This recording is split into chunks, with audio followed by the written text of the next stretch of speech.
सतलोक धाम TV को subscribe जरूर करें। एक समय मगहर स्टेट में, मगहर क्षेत्र में, बिजली खां पठान के राज्य में इतना सूखा गिर गया, तराई तराई मच गई, पशु पक्षी मरने लग गए। जितने भी हिंदू धर्म के, क्योंकि हिंदू और मुसलमान मगहर नगर के अंदर 50-50 हैं, पहले भी थे आज भी हैं। हिंदुओं ने अपने जंतर मंत्र सभी यज्ञ हवन कर लिए, साधु संत फकीरों से जंतर मंत्र करवा लिए, कोई बात बनी नहीं। मुसलमानों ने भी अपनी सारी क्रियाएं कर ली, थक गए।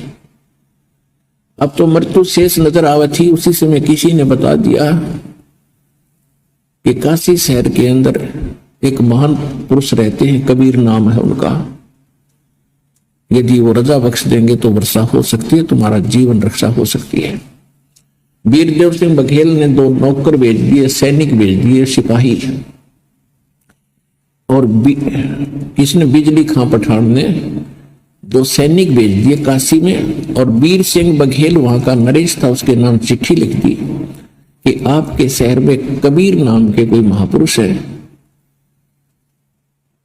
और मैं सैनिक भेज रहा हूं, कृपया इनके साथ घोड़ों पर बैठा के उस संत को हमारे यहां भेजना। ऐसे ऐसे हमारे ऊपर एक बहुत बड़ी आपत्ति आई है। तो जो ही वीरदेव सिंह बघेल ने वो चिट्ठी पढ़ी, क्योंकि वो स्थित हो चुका था परमेश्वर कबीर जी के, और वो भगवान के विधान से बहुत सा परिचित हो चुका था, उसने तुरंत चिट्ठी लिखी और सैनिकों से कहा कि चिट्ठी जाकर बिजली खां पठान को दे दो। चिट्ठी में क्या लिखा था कि बिजली खां, आप पूरा क्षेत्र आपका जीवन और मृत्यु से जूझ रहा है, और संत को आप ऐसे बुला रहे हो जैसे एक नौकर को बुलाया जाता है। अरे भले पुरुष, कुछ विधान समझो, खुद आकर नाक रगड़ो, हर्ष स्वीकार करो, आत्मा से पुकार करो, वो प्रसन्न होकर चलेंगे तो कुछ रजा बख्शेंगे। यदि मैं बाई ऑर्डर भेज भी दूंगा और उन्होंने रजा नहीं बख्शी, भले पुरुष, कैसे कल्याण होगा तेरा। तो वो समझ गया तुरंत। उसी समय सेना लेकर 10-20 अपने अंगरक्षक और घोड़े पर सवार होकर तुरंत वहां से चल पड़ा। वीर सिंह बघेल से मिला, वीर सिंह बघेल के साथ फिर वहां गए, परमात्मा के चरणों में दंडवत प्रणाम किया दोनों ने। तो परमेश्वर को उस वीरदेव सिंह बघेल ने परिचय कराया कि महाराज जी, ये बिजली खां पठान नगर स्टेट के यानी रियासत के ये नवाब हैं, इनके ऊपर ऐसी आपत्ति आई है, भाई बता तू अपने मुख से कह। तब उन्हें सारा दुख रोया कि महाराज कति अंतिम घड़ी में है, सब सारी की सारी जनता और कुछ समय के मेहमान हैं, दया करो, वर्षा नहीं हो रही है, आप रजा बख्शो दाता। परमात्मा बोले भी साधु संत और बहुत है, मैं तो एक मजदूर आदमी हूं, और ठीक है भगवान की भक्ति जरूर करता हूं, पर मैं और किसी साधु संतों से भी ट्राई करो। कहने लगे जी हमने सब जगह थक लिए, कोई स्थान नहीं छोड़ा, कोई संत भगत हमने नहीं छोड़ा। वह हिंदू भी हैं, हिंदुओं ने भी अपनी कोशिश कर ली, पर कोई बात नहीं बन पा रही। परमात्मा बोले चलो। अब मालिक बैठकर उनके साथ, अब उधर से क्या हुआ कि ये जो संत है इनमें ईर्षा नहीं जाती। गोरखनाथ ये क्या होते हैं, जितने भी संत पहले अच्छे जो सुप्रसिद्ध थे, ये क्या था, पिछले जन्म के पुण्यकर्मी प्राणी थे, और फिर ये मृत्यु के उपरांत ये पितरलोक में चले जाते हैं, ये पितर रहते हैं कि पिछले संस्कार इनके फिर भी कुछ विद्यमान रहते हैं। और जैसा इंसान इस शरीर में भाव स्वभाव होता है, वैसा ही सूक्ष्म शरीर में स्वभाव तो मन के अंदर है, आत्मा में है। तो इसको पता चला कि ऐसे कोई कबीर नाम का कोई संत आने वाला है, इसको गोरखनाथ को, और वो अगर उस क्षेत्र में वर्षा करा देगा, क्योंकि गोरखनाथ का गोरखपुर जो स्थान है वहां उसका बहुत ज्यादा प्रभुता रही है, गोरख टीला भी बना हुआ वहां पर। तो इसको वहां उस पितरलोक में भी चिंता बन गई, इज्जत और बेइज्जती की, और वहां से एक साधु रूप बना के, और मगर के बाहर एक छोटा सा तालाब था, खेतों में छोटी सी जोड़ी होती है इस क्षेत्र में, खासकर छोटी सी तलैया बोलते हैं, छोटी जोड़ी कहते हैं हमारे यहाँ। यानी बहुत छोटा तालाब। वो सूखा पड़ा था, उसके किनारे बैठ गया, चमटा गाड़ के, वो त्रिशूल गाड़ के, आसन पदम लगा के। जब परमात्मा ने देखा कि ये, वो तो जानी जानते, पता था ये कौन है, आम जनता तो नहीं जानती थी।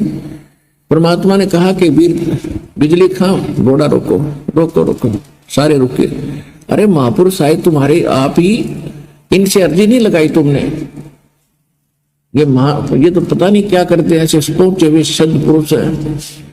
तो बिजली खां पठान, क्योंकि हमारी एक वैसे भी एक वृत्ति बनी हुई है, हमारा स्वभाव बना हुआ है, हम साधु उसको मानते हैं जिसने बड़ी सी जटा रखा रखी हो, बड़े बड़े बाल हों, एक लंगोट बांध रखा हो शरीर पे, राख रूख रमा रखी हो, ढूंढे दाने पर गात फूक रखा हो, हम सोचते साधु वही है।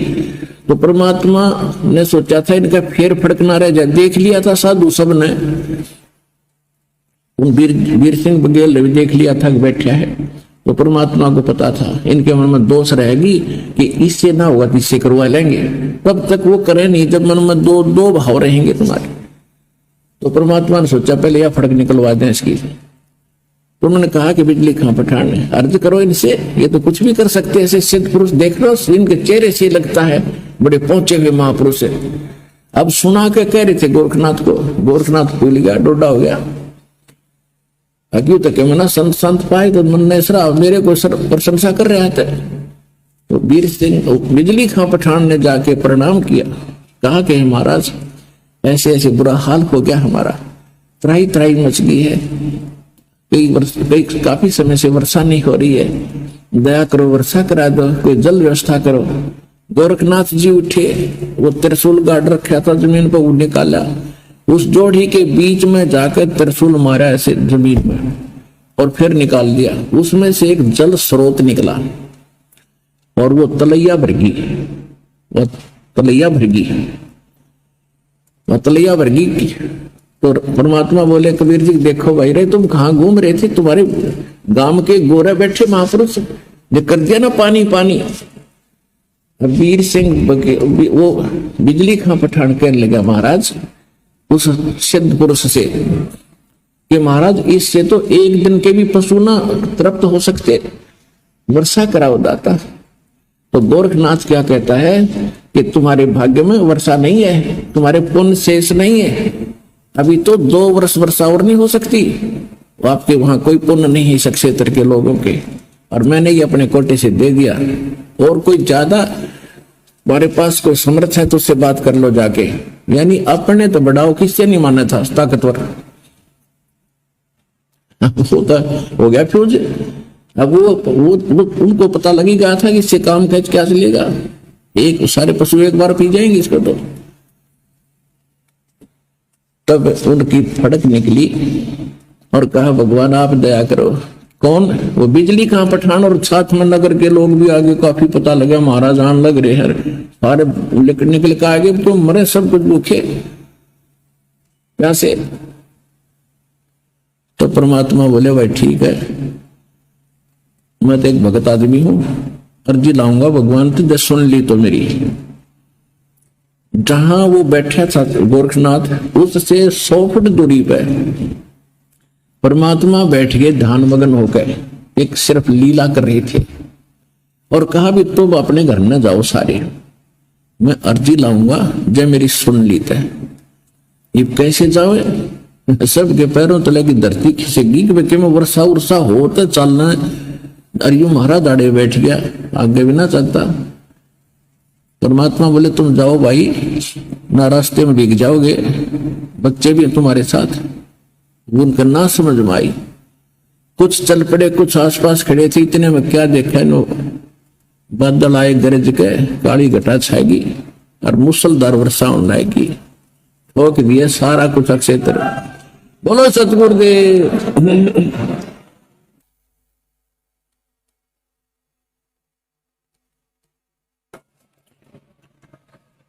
जल जल कर दिया 1 घंटे के अंदर, कति फुल सारा गांव उमड़ के चरणों में गिर गया।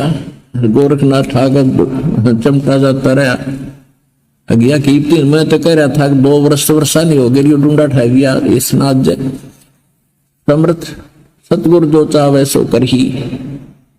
और 14 कोट दूत जम डर ही, ऊट भूत जम त्रास निवारे और चित्रगुप्त के कागज पाड़े। ये समर्थ कबीर भगवान है। इस प्रकार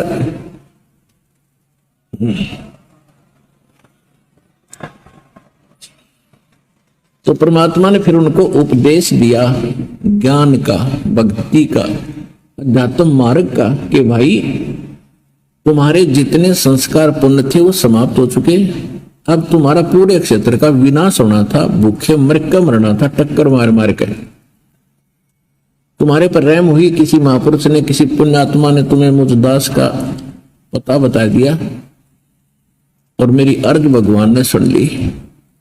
तो बिजली खां पठान और गांव के नगर के सभी लोग कहने लगे, मालिक नो ना कहो, अब नहीं मान सकते कि आपसे अतिरिक्त कोई परमात्मा है। अपना आत्मा जिसकी जो ज्ञान बताओ उसका तो भगवान, और वैसे भी रियल में भगवान थे ही थे, फिर भी वो समर्थ थे। समर्थ अपनी बड़ाई कभी नहीं करना चाहता, लेकिन उसके गुण प्रकट हुए बिना रहा नहीं करते। तो सभी ने जब ज्ञान सुना कि भाई तुम एक पिता के बच्चे हो, ये हिंदू और मुसलमान तुम आपका बन गए, तुम भगवान के लिए ही बटे हो, भक्ति करो, तुम एक पिता की संतान हो। हिंदू और मुसलमान का खुदा दो नहीं है, भगवान दो नहीं है, एक ही प्रकार के मनुष्य हैं, एक ही प्रकार की बहनें हैं, सब एक प्रकार की माताएं हैं। तुम आपस में अलग अलग बनकर बैठ के दुश्मन बन बैठे। तो उन्होंने कहा कि कभी आप धर्म के नाम पर झगड़ा नहीं करोगे, नहीं करेंगे, कभी भी आप जीव हिंसा नहीं करोगे। सब ने कहा जी नहीं करेंगे, क्यों पाप करते हो तो अब तुम सारे मरोगे।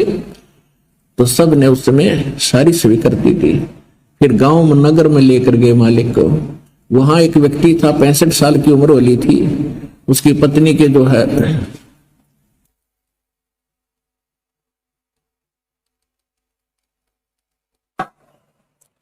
उसकी पत्नी की माहवारी भी बंद हो चुकी थी।